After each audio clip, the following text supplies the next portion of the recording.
want to talk about being a returning partner and positioning and what to think about and how to play that. And that is not played up here, that's played back here. So we got to move back for that. So this is where I would like to be as a returning partner.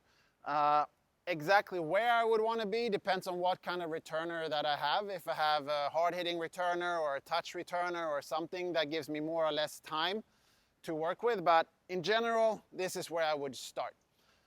And I never liked squaring up with the returner because that's not my first problem as a returning partner. The first problem is standing over there. It's the volleyer. So I always wanted to angle a little bit so I can square up with him, because if he makes a move to me, I want to be squared up and just ready to take on what he is going to come at me with.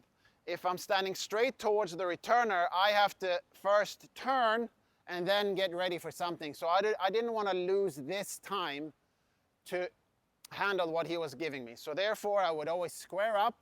And if I see that he's not moving, that's when I make my move to close the net and attack the servers that might be coming in or might be staying back. But that's when I want to close the net so I can really cut off as many angles as possible.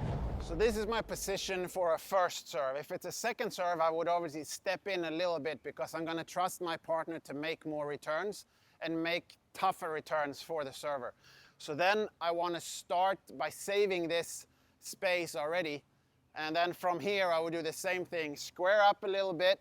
If he doesn't make a move, then I'm making a move on my own. And then I get even closer to the net to make it even more difficult for the server.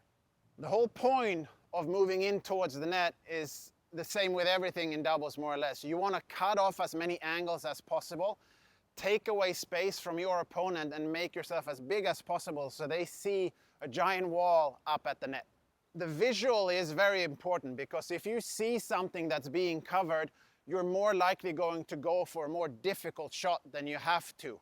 Because you see that so much space is covered, you're going to try to play closer to the line, and that's what you want to do. When you're getting this close, you want to force a mistake.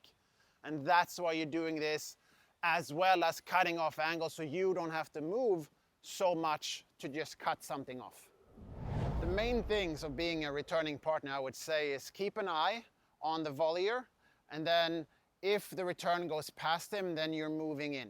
You're moving in, try to cut off those angles. And just remember, it's really difficult to return in doubles as it is, so you don't have to be afraid of making a move as a returning partner, because you already have such small space as a returner to make a really, really good return. So make sure you put that returner under pressure.